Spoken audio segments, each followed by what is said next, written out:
Sa ngalan ng Ama at ng Anak at ng Espiritu Santo. Amen. Ang pagpapala ng ating Panginoong Hesukristo, ang pag-ibig ng Diyos Ama, at ang makikipagkaisa ng Espiritu Santo, naway sumainyong lahat. At sumairin. Mga kapatid, tinipon tayo bilang mga kaanib na angkan ng Diyos, kaya dumulog tayo sa maawaing Panginoong nagpapatawad ng lubos. Sinugong tagapagpagaling sa mga nagsisisi, Panginoon, kaawaan mo kami. Panginoon, kaawaan mo kami. Dumating na tagapag-anyayang mga makasalanay magsisi, Kristo, kaawaan mo kami. Kristo, kaawaan mo kami. Nakaluklok ka sa kanan ng Diyos Ama para ipamagitan kami. Panginoon, kaawaan mo kami. Panginoon, kaawaan mo kami. Kaawaan tayo ng makapangyarihang Diyos, patawarin tayo sa ating mga kasalanan at patnubayan tayo sa buhay na walang hanggan. Amen. Manalangin tayo. Ama naming makapangyarihan, ang langit at lupa ay iyong pinamamahalaan. Dinggin mo ang pagluhog ng iyong sambayanan at pagkalooban mo kami ng kapayapaan araw-araw sa pamamagitan ni Jesucristo kasama ng Espiritu Santo, magpasawalang hanggan. Amen. Magsiupo po lahat.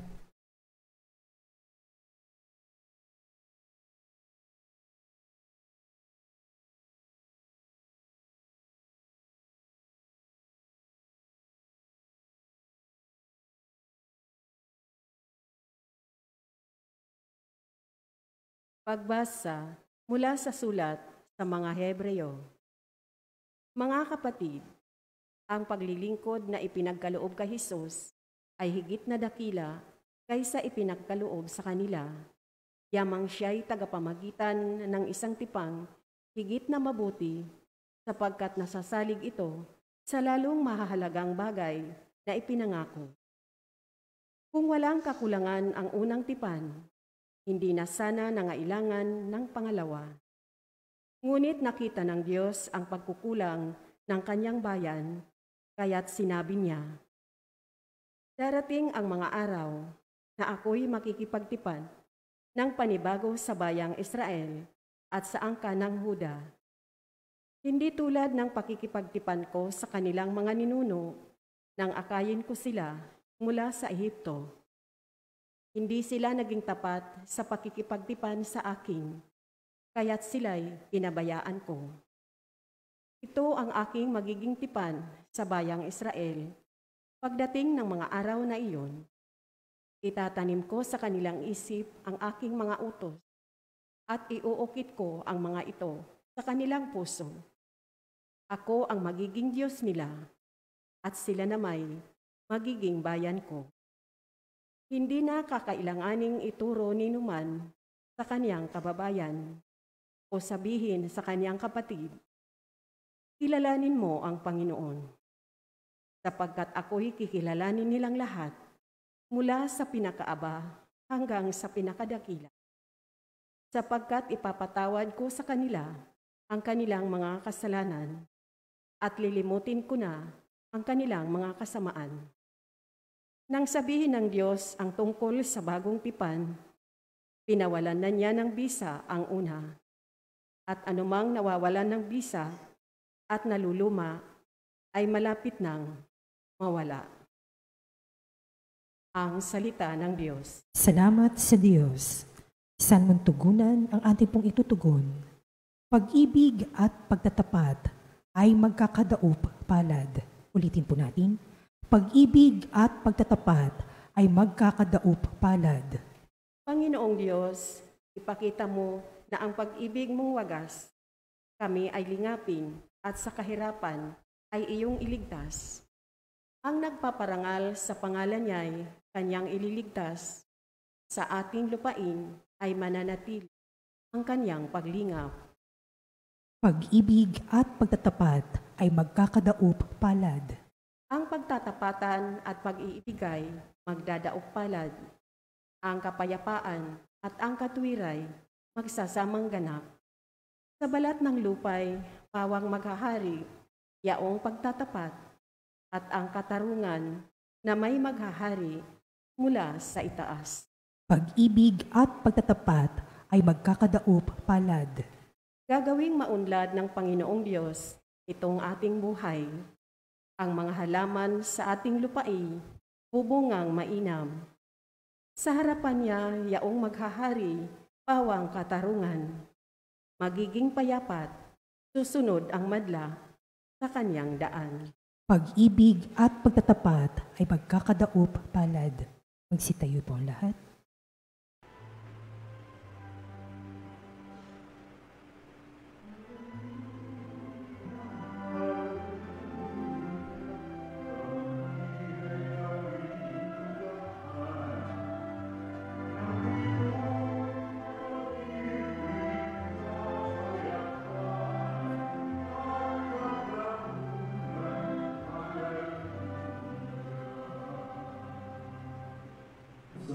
Ang Panginoon. At sumairi. Ang mabuting balita ng Panginoon ayon kay San Marcos. Papuri sa iyo, Panginoon.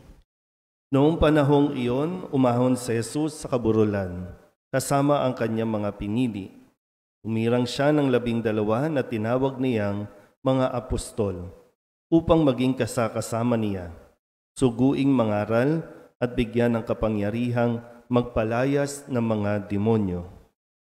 Ito ang 12 hinirang niya, si Simon na tinagurian niya na Pedro, si Santiago at si Juan, na mga anak ni Zebedeo.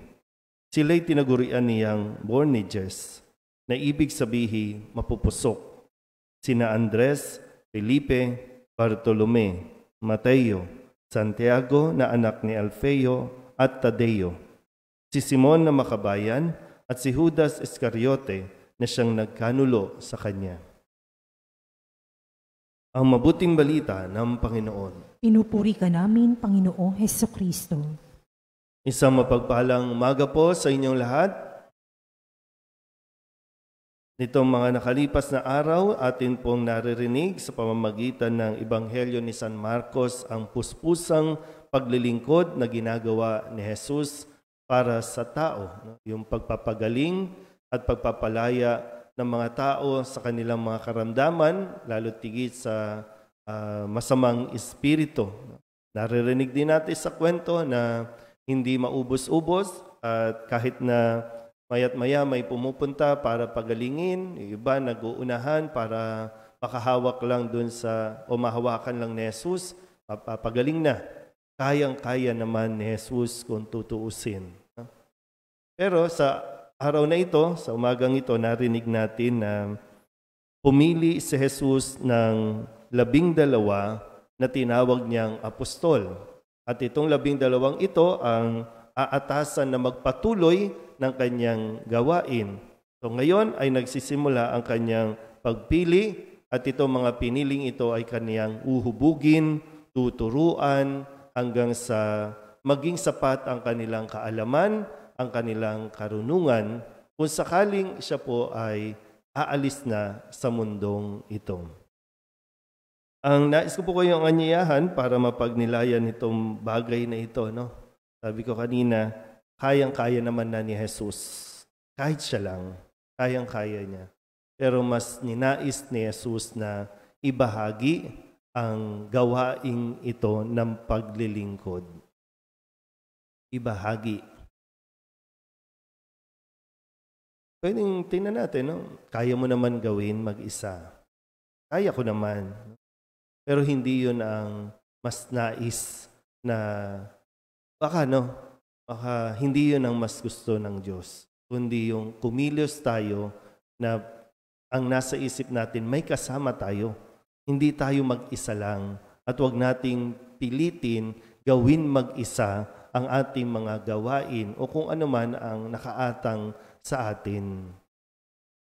Bakit nga ba ayaw natin na may kasama? Ayaw natin ng proseso na paghuhubog? Kasi minsan, siyempre itong mga ito, wala pa tong alam. So dadaan ito sa matinding pagtatalo-talo, sa matinding usapan, magpapagalingan ang mga ito sa mga susunod na mga araw.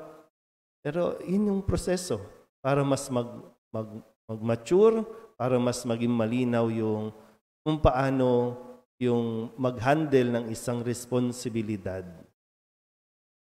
Ano po, no? Mapagnilayan natin kung ano ba, sa puntong ito ba ng buhay natin, mas gusto natin tayo na lang, wag na tayong magsama pa, wag na tayong magbahagi pa, wag na natin ibigay sa iba. Eventually, yan, pag tinignan nyo yung katabi ninyo, mawawala tayo dito. Pero kung sakali bang mawala tayo, may pagpapasahan na ba tayo?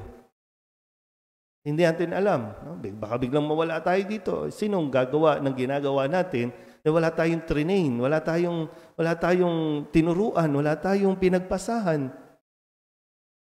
Kaya alam nyo, kaya malinaw na ang simbahan ay itinatag ni Jesus dahil patuloy na mayroong itinatalaga ang Diyos para gawin ang gawaing sinimulan ni Jesus, ang gawain ng Diyos. Kaya kahit anong batikos, kahit anong problema ang dumating sa simbahan, hindi ito nabubuwag dahil malinaw si Kristo ang nagtatag nito. Naglagay siya ng mga tao na inaasahan sana na magbibigay ng puso, magbibigay ng katapatan sa paglilingkod na ito. Muli, no? Sabi ko nga, pag nilayan natin, no? Kung pag si tatay, laging siyang lay minister, no? Malay mo, mawala si tatay. Sino nang lay minister natin? Wala tayong tinitrain, wala tayong, di ba? Mga lektor natin. Yung reality na nagtatandaan na tayo. Hindi pwedeng pag nawala na kayo, sarado na natin na simbahan kasi wala nang papalit sa atin. So, hindi tayo pwedeng sumusunod lang kay Jesus. Hindi, baka yung iba sa atin, hindi lang hanggang dyan lang, kundi ikaw ay tayo tinatawag na tumawag din ng iba na magpapatuloy ng ating gawain para sa paglilingkod natin sa Diyos. Amen?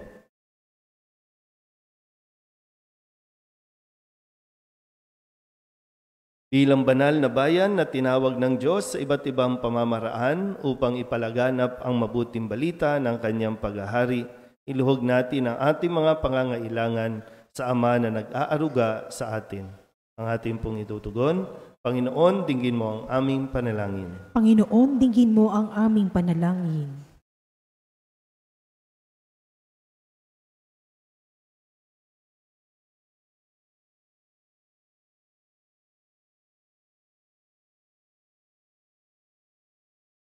Ang mga tinawag sa simbahan na mamuno sa bayan ng Diyos, naway magkaroon ng tapang na ipalaganap ang Ebanghelyo ni Jesucristo saan man sulok ng mundo.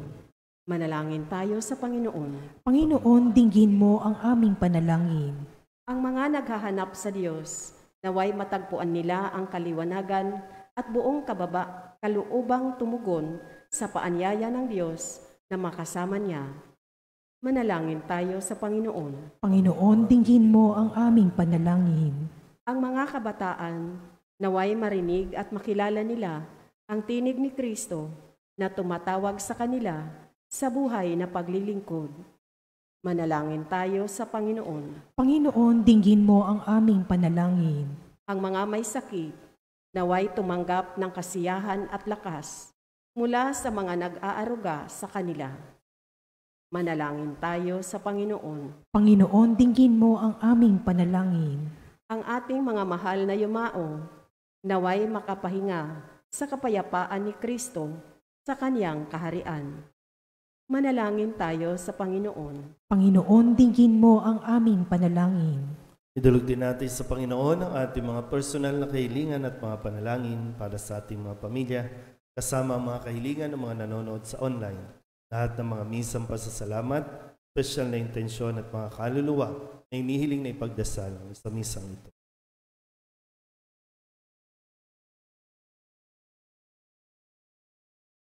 Ang lahat ng ito inihiling namin sa ngalan ni Kristo, aming Panginoon. Amen. Magsiupo po lahat.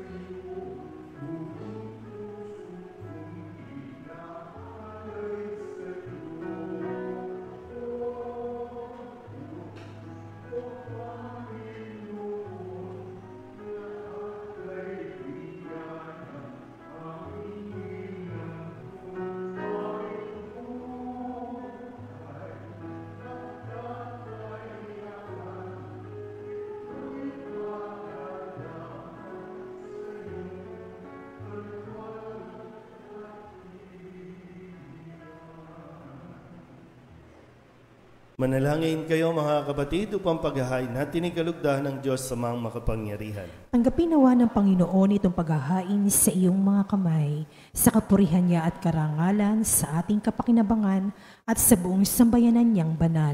Ama naming lumikha, ipagkaloob mong marapat na ganapin ang banal na paghahain sapagkat tuwing ipinagdiriwang ang alaala ng anak mong nag-alay, ang pagliligtas niya sa tanan ay nangyayari upang aming pakinabangan sa pamamagitan niya kasama ng Espiritu Santo magpasawalang hanggan. Amen. Sumainyo ang Panginoon. At sumaiyo rin. Itaas sa Diyos ang inyong puso at diwa. Itinaas na namin sa Panginoon. Pasalamatan natin ang Panginoong ating Diyos. Marapat na siya ay pasalamatan.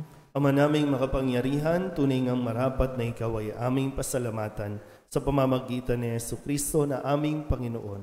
Lubhang nabagbag ang kanyang loob sa pagkakamali ng tao sa sansinukob, kaya't minabuti niyang siya'y ipanganak ng birheng bukod mong pinagpala sa babaeng lahat.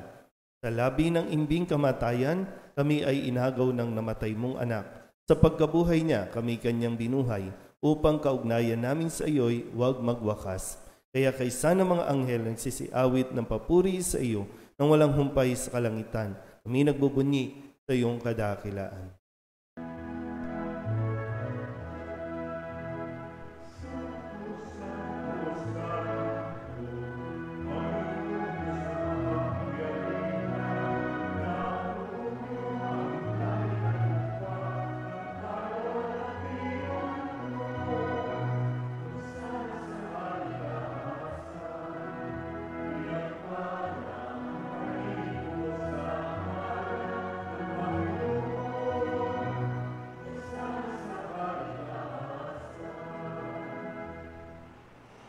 Ama naming banal, ikaw ang bukal ng tanang kabanalan.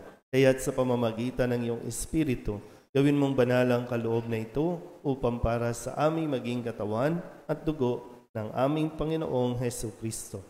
Bago niya pinagtiis ang kusang loob na maging handog, hinawakan niya ang tinapay, pinasalamatan kaniya, pinaghati-hati niya iyon, iniabot sa kanyang mga alagad at sinabi, tanggapin ninyong lahat ito at kanin, ito ang aking katawan na ihahandog para sa inyo.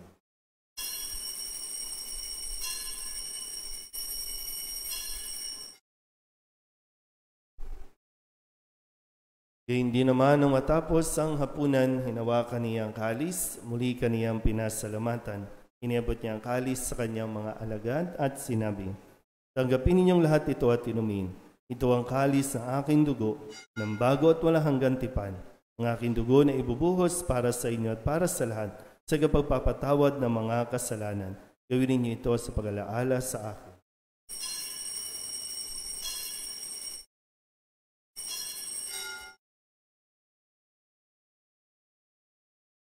Ipagbunyi natin ang misteryo ng pananampalataya. Si Kristo'y namatay, si Kristo'y nabuhay, si Kristo'y babalik sa wakas ng panahon. Ama, ginagawa namin ngayon ang pag-alaala sa pagkamatay at muling pagkabuhay ng iyong anak, kaya tiniaalay namin sa iyo ang tinapay na nagbibigay buhay at ang kalis na nagkakaloob ng kaligtasan.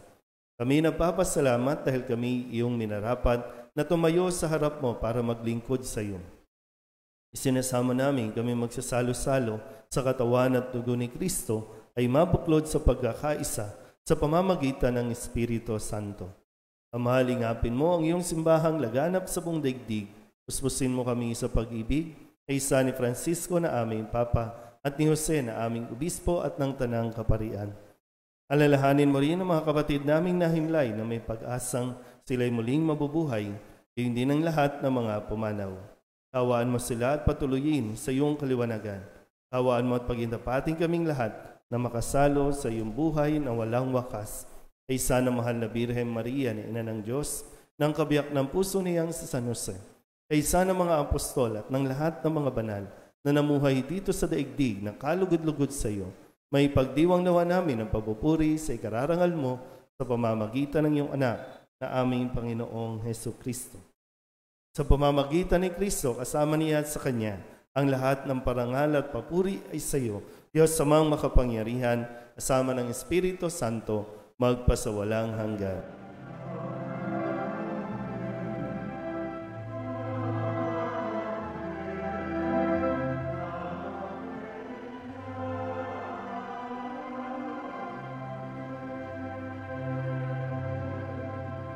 Kung kababaang loob tayong tumawag sa ating Panginoon ng Ama namin.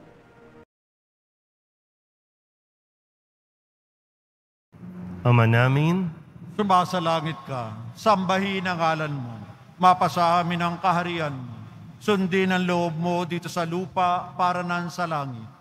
Bigyan mo kami ngayon ng aming kakanin sa araw-araw, at patawarin mo kami sa aming mga sala, para ng pagpapatawad namin sa nagkakasala sa amin, at huwag mo kaming ipahintulot sa tukso, at ihadya mo kami sa lahat ng masama. hinihiling namin kami ihadya sa lahat ng masama, pagkalooban ng kapayapaan araw-araw, iligtas sa kasalanan, at ilayo sa lahat ng kapahamakan, samantalang aming pinananabikan ang dakilang araw ng pagpapahayag ng tagapagligtas naming si Jesucristo. Sapagkat iyo ang kaharian at ang kapangyarihan at ang kapurihan magpakailanman. Amen. Panginoong Jesucristo, sinabi mo sa iyong mga apostol, kapayapaan ang iniiwan ko sa inyo, aking kapayapaan ang binibigay ko sa inyo.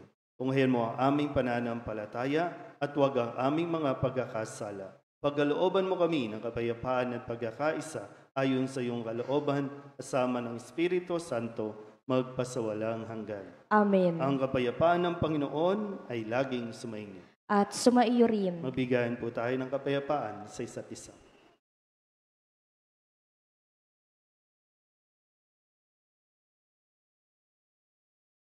Kordero ng Diyos na nag-aalis ng mga kasalanan ng sanlibutan, maawa ka sa amin.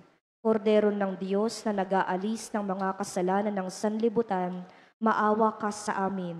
Kordero ng Diyos na nag-aalis ng mga kasalanan ng sanlibutan, ipagkaloob mo sa amin ang kapayapaan. Ito ang kordero ng Diyos. Ito ang nag-aalis ng kasalanan ng sanlibutan. Mapalad ang mga inanyayahan sa kanyang piging. Panginoon, hindi ako karapat-dapat na magpatuloy sa iyo, ngunit sa isang salita mo lamang ay gagaling na ako. Katawan ni Kristo. Amen.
Jesus, dakila ka sa iyong pagpapakasakit, iyong nagampanan, utos ng Ama sa langit, hirap ay tiniis nang dahil sa salang labis, pinasan ang krus na pilit nang dahil sa pag-ibig.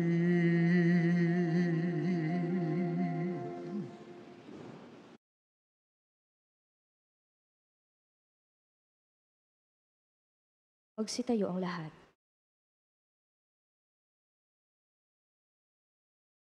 Manalangin tayo. Ama naming mapagmahal, padaluyin mo sa amin ang batis ng Espiritu ng iyong pag-ibig upang kaming pinapagsalo mo sa pagkaing iyong bigay para kami pagbuklurin ay magkaisa sa pananalig sa iyo sa pamamagitan ni Jesucristo kasama ng Espiritu Santo magpasawalang hanggan. Amen. Sumainyo ang Panginoon At sumaiyo rin. at pagpalain kayo ng makapangyarihang Diyos, Ama at Anak sa Espiritu Santo. Amen. Tapos ng banal na misa, humayo tayo sa kapayapaan ni Kristo. Salamat sa Diyos. Magandang umaga po.